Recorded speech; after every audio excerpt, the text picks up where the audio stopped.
Hi friends, welcome back to my channel Jaya Hegde Kannada YouTube channel. ನಾನು ಜಯ. ನಾನು ತಾವರೆ ಬೀಜನ ಆನ್ಲೈನಿಂದ ತರಿಸಿದ್ದೆ. ಅದನ್ನ ಡೀಟೇಲ್ ಆಗಿ ನಾನು ಹೇಗೆ ಹಾಕಿದ್ದೀನಿ, ಎಷ್ಟು ದಿನಕ್ಕೆ ಅದು ಮೊಳಕೆ ಬಂದಿದೆ, ಎಷ್ಟು ದಿನಕ್ಕೆ ಸಸಿ ಆಗಿದೆ, ಎಲ್ಲವನ್ನು ಈ ವಿಡಿಯೋದಲ್ಲಿ ಡೀಟೇಲ್ ಆಗಿ ತೋರಿಸ್ತೀನಿ. ಹಾಗಾಗಿ ಈ ವಿಡಿಯೋನ ಎಲ್ಲೂ ಸ್ಕಿಪ್ ಮಾಡದೆ ಕೊನೆವರೆಗೂ ನೋಡಿ. ಅದು ಎಷ್ಟು ಮೊಳಕೆ ಬಂದಿದೆ, ಎಷ್ಟು ಸಕ್ಸಸ್ ಆಗಿದೆ ಎಲ್ಲವನ್ನು ಈ ವಿಡಿಯೋದಲ್ಲಿ ತೋರಿಸ್ತೀನಿ.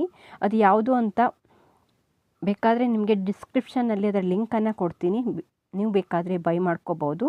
ತುಂಬಾ ಚೆನ್ನಾಗಿತ್ತು, ಓಕೆ ಅನ್ನಿಸ್ತು ನೋಡಿ. ಅದರಲ್ಲಿ ಹೇಗೆ ಹಾಕಬೇಕು ಅಂತ ಕೂಡ ತೋರಿಸಿದ್ದಾರೆ.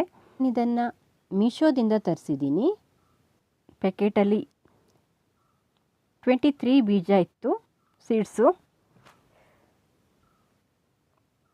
ನೋಡಿ.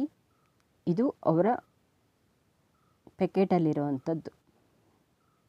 ಈ ರೀತಿ ಪ್ಯಾಕೆಟ್ ಮಾಡಿ ಕಳಿಸಿದ್ದಾರೆ ಅವರು. ಪ್ಯಾಕಿಂಗ್ ಓಕೆ, ತುಂಬ ಚೆನ್ನಾಗಿತ್ತು ಪ್ಯಾಕಿಂಗ್ ಕೂಡ. ನೀವು ನನ್ನ ಚಾನಲ್ನ ಹೊಸದಾಗಿ ನೋಡ್ತಾ ಇದ್ದರೆ ಸಬ್ಸ್ಕ್ರೈಬ್ ಮಾಡ್ಕೊಂಡು ನೋಡಿ.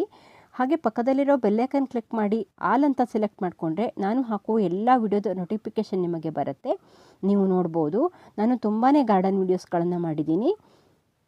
ಒಂದು ಲೈಕ್ ಮಾಡಿಬಿಡಿ ಫ್ರೆಂಡ್ಸ್, ನಿಮ್ಮ ಲೈಕ್ ನನಗೆ ಪ್ರೋತ್ಸಾಹ ಕೊಡುತ್ತೆ ನೋಡಿ. ಇಲ್ಲಿ 23 ಸೀಡ್ಸ್ ಇದೆ.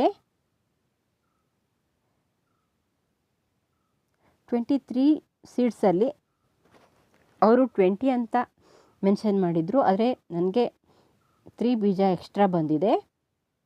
ಓಕೆ, ಆದರೂ ಕೂಡ ಅದು ಎಲ್ಲವೂ ಬರುತ್ತೆ ಅನ್ನೋ ಹಾಗಿಲ್ಲ. ಆದರೂ ಕೂಡ ನಾವು ಈ ರೀತಿ ಬೀಜನ ತರಿಸ್ಕೊಂಡು ಹಾಕಿದರೆ ನಮಗೆ ಚೀಪಲ್ಲಾಗತ್ತೆ. ನಾವು ಒಂದು ತಾವರೆ ಗಿಡ ಸಸಿನ ತರಿಸ್ಬೇಕಾದ್ರೆ, ಗಿಡನ ತರಿಸ್ಬೇಕಾದ್ರೆ ಅದು 200ರಿಂದ 500, 1000 ಈ ರೀತಿ ರೇಟ್ ಇರುತ್ತೆ. ಹಾಗಾಗಿ ಇದು ಬೆಟರ್ ಅಂತ ನನ್ನ ಭಾವನೆ ನೋಡಿ. ಇಲ್ಲಿ ನೀರಲ್ಲಿ ಹಾಕಿದ್ದೀನಲ್ಲ, ಅದು 3 ಬೀಜ ಮಾತ್ರ ತೇಲ್ತಾ ಇದೆ. ಅದು 3 ಬೀಜ ಸರಿಯಾಗಿಲ್ಲ ಅಂತ 3-4 ಬೀಜ ತೇಲ್ತಾ ಇದೆ ಅಷ್ಟೇ. ಉಳಿದಿದ್ದೆಲ್ಲ ಮುಳುಗ್ತಾ ಇದೆ ಅಂದರೆ ಅವೆಲ್ಲ ಬೀಜ ಸರಿಯಾಗಿದೆ ಅಂತ ಅರ್ಥ. ಅದನ್ನು ಹಾಕೋ ಮೆಥಡ್ ಕೂಡ ಅವರಲ್ಲಿ ಮೆನ್ಷನ್ ಮಾಡಿದ್ದಾರೆ, ತೋರಿಸಿದ್ದಾರೆ. ನೀವು ಯಾವ ರೀತಿ ಹಾಕೋದು ಅಂತ ನೀವು ಅದನ್ನು ಓದ್ಕೊಂಡು ಹಾಕ್ಬೋದು ನೋಡಿ. ಇಲ್ಲಿ ಒಂದು ಕಡೆ ಒಳಗಡೆ ಇರುತ್ತೆ ಸ್ವಲ್ಪ, ಈಗ ನೀವು ಮುಟ್ಟಿದಾಗ ಗೊತ್ತಾಗತ್ತೆ ನಿಮಗೆ, ಅದು ತರೆ ಆಗಿರಲ್ಲ, ಒಳಗಡೆ ಇರುತ್ತೆ. ಆ ಕಡೆ ನಾವು ಅದನ್ನು ಸ್ವಲ್ಪ ತೆಕ್ಕೊಡ್ಬೇಕು ನೋಡಿ. ಈ ಮುಟ್ಟಿದಾಗ ಈ ರೀತಿ ಇರುತ್ತೆ, ಆ ಜಾಗದಲ್ಲಿ ನಾವು ಮಾಡೋ ಹಾಗಿಲ್ಲ.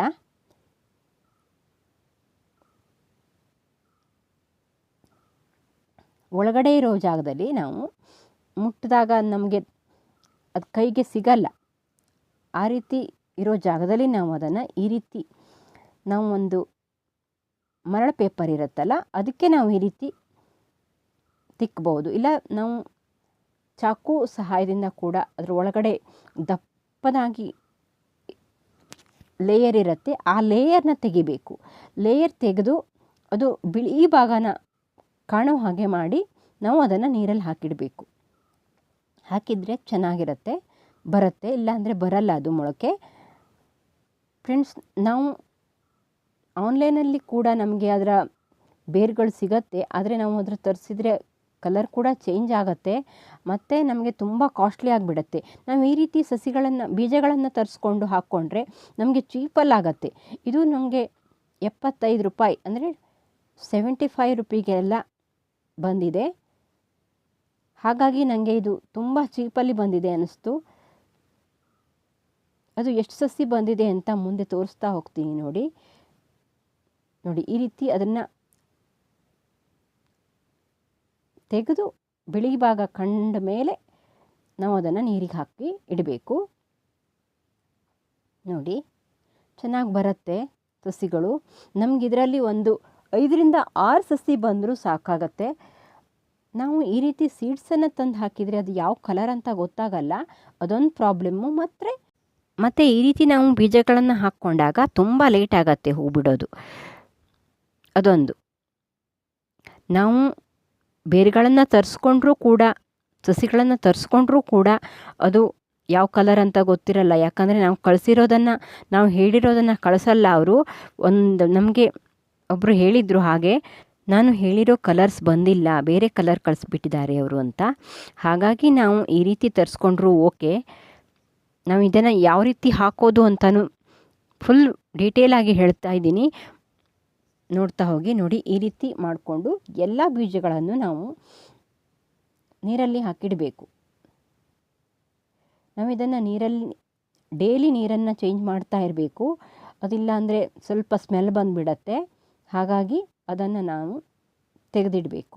ನಾವು ಅದನ್ನು ಆ ದಪ್ಪ ಭಾಗನ, ಸಿಮೆಂಟಿನ ನೆಲ ಇರುತ್ತಲ್ಲ, ಅಲ್ಲಿ ತೆರೆ ಇರುವ ಜಾಗದಲ್ಲಿ ಕೂಡ ನಾವು ಅದನ್ನು ಸ್ಕ್ರಬ್ ಮಾಡಿ ಹಾಕ್ಬೋದು. ಅದು ತುಂಬ ಈಸಿ ಆಗುತ್ತೆ. ನೋಡಿ, ಅಲ್ಲಿ ಯಾವ ರೀತಿ ಹಾಕಬೇಕು ಅಂತ ತೋರಿಸಿದ್ದಾರೆ ನೋಡಿ. ಎಲ್ಲವನ್ನೂ ನಾನಿಲ್ಲಿ ಸ್ಕ್ರಬ್ ಮಾಡಿ ಹಾಕ್ಕೊಂಡಿದ್ದೀನಿ, ನೀರಲ್ಲಿ ಹಾಕ್ಕೊಂಡಿದ್ದೀನಿ. ನಾವು ಡೈಲಿ ನೀರನ್ನು ಚೇಂಜ್ ಮಾಡ್ತಾ ಇರಬೇಕಾಗತ್ತೆ. ಯಾಕಂದರೆ ಸ್ವಲ್ಪ ಸ್ಮೆಲ್ ಬರುತ್ತೆ ಮತ್ತು ಸ್ವಲ್ಪ ನೊರೆ ಆಗುತ್ತೆ ಅದು. ಹಾಗಾಗಿ ನಾವು ಡೈಲಿ ನೀರನ್ನು ಚೇಂಜ್ ಮಾಡಬೇಕು. ಇದು 2ನೇ ದಿನ. ನೋಡಿ, ನಾನಿಲ್ಲಿ ಈ ರೀತಿ ಆಗಿದೆ ನೀರು. ಸ್ವಲ್ಪ ದಪ್ಪ ಆಗಿದೆ. ಬೀಜಗಳೆಲ್ಲ ದೊಡ್ಡ ಸೈಜಲ್ಲಿ ನೀರನ್ನೆಲ್ಲ ಹೀರ್ಕೊಂಡು ದೊಡ್ಡ ಸೈಜಲ್ಲಿ ಆಗಿದೆ. ನಾನು ಈಗ ಇದಕ್ಕೆ ಈ ನೀರನ್ನು ಚೇಂಜ್ ಮಾಡಿ ಬೇರೆ ನೀರನ್ನು ಹಾಕಿಡ್ತೀನಿ.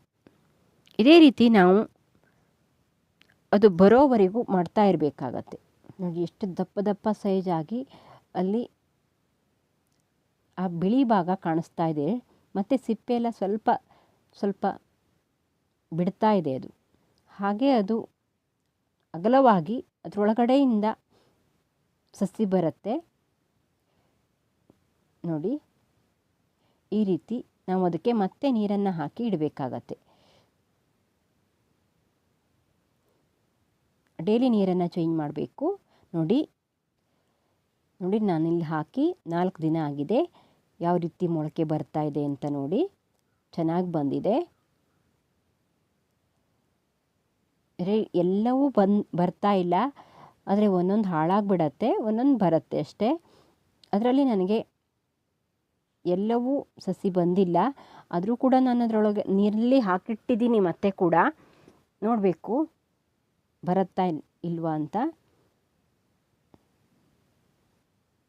ಇದನ್ನು ಮತ್ತೆ ನಾನು ನೀರಿಗೆ ಹಾಕಿ ಸ್ವಲ್ಪ ನಿಧಾನವಾಗಿ ಹಾಕಿ, ಯಾಕಂದರೆ ಆ ಮೊಳಕೆ ಎಲ್ಲ ಬಂದಿರೋದು ಮುರಿದು ಹೋಗಿಬಿಡತ್ತೆ. ಹಾಗಾಗಿ ನಿಧಾನವಾಗಿ ಅದನ್ನು ಹಾಕಬೇಕಾಗತ್ತೆ.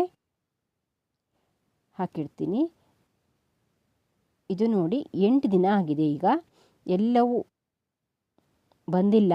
ನನಗೆ ಇಲ್ಲಿ 6 ಸಸಿಗಳು ಬಂದಿದೆ, 6 ಸಸಿಗಳು ಬಂದಿದೆ. ಈ ರೀತಿ ಬಂದಿದೆ ನೋಡಿ. ಇದನ್ನು ನಾನೀಗ ಸ್ವಲ್ಪ ದೊಡ್ಡ ಬಾಕ್ಸ್ಗೆ ನೀರನ್ನು ಹಾಕಿ ತುಂಬಿಡ್ತೀನಿ. ಇನ್ನು ಮೇಲೆ ನಾವು ನೀರನ್ನು ಚೇಂಜ್ ಮಾಡಬೇಕು ಅಂತಿಲ್ಲ. ಒಂದು ವಾರಕ್ಕೊಂದು ಸಾರಿ ನೀರು ಚೇಂಜ್ ಮಾಡಿದರೆ ಆಯಿತು. ಇಲ್ಲಿವರೆಗೆ ನಾವು ಡೈಲಿ ನೀರನ್ನು ಚೇಂಜ್ ಮಾಡಬೇಕಾಗತ್ತೆ. ಈಗ ನಾನು ಇದಕ್ಕೆ ಹಾಕಿ ಅದನ್ನು ನೋಡಿ 5ರಿಂದ 6 ಸಸಿಗಳು ಬಂದಿದೆ ನನಗೆ ಅಷ್ಟೇ. ಆದರೂ ಕೂಡ ಇದು ನನಗೆ ಬೆಸ್ಟ್ ಅನ್ನಿಸ್ತು. ಯಾಕಂದರೆ ನಾವು ಒಂದು ಸಸಿನ ತರಿಸೋದಾದರೂ ಕೂಡ 200-300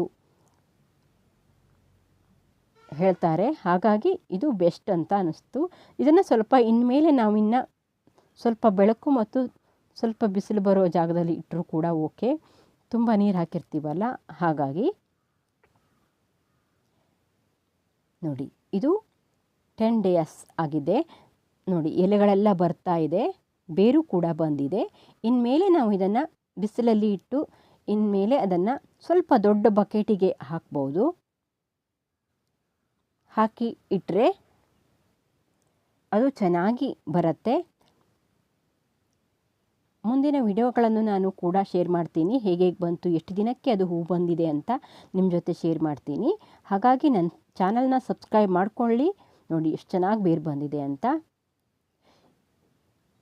ಹಾಗೆ ಪಕ್ಕದಲ್ಲಿರೋ ಬೆಲ್ಲೈಕನ್ ಕ್ಲಿಕ್ ಮಾಡಿ ಈ ವಿಡಿಯೋಕ್ಕೆ ಒಂದು ಲೈಕ್ ಮಾಡಿಬಿಡಿ ಫ್ರೆಂಡ್ಸ್. ನೋಡಿ ಎಷ್ಟು ಚೆನ್ನಾಗಿ ಬಂದಿದೆ. ಈ ವಿಡಿಯೋನ ಪೂರ್ತಿಯಾಗಿ ನೋಡಿದ್ದಕ್ಕೆ ಧನ್ಯವಾದ ಫ್ರೆಂಡ್ಸ್. ಮುಂದಿನ ವಿಡಿಯೋಗಳಲ್ಲಿ ನಾನು ಇನ್ನೂ ಹೊಸ ವಿಡಿಯೋಗಳ ಜೊತೆ ಬರ್ತೀನಿ. ಇದರ ಅಪ್ಡೇಟ್ ಕೂಡ ಕೊಡ್ತಾ ಇರ್ತೀನಿ. ಹಾಗಾಗಿ ಈ ವಿಡಿಯೋನ ಪ್ರತಿಯೊಂದು ವಿಡಿಯೋನೂ ನೋಡ್ತಾ ಹೋಗಿ. Thank you for watching. Bye. ಮುಂದಿನ ವಿಡಿಯೋದಲ್ಲಿ ಸಿಗ್ತೀನಿ.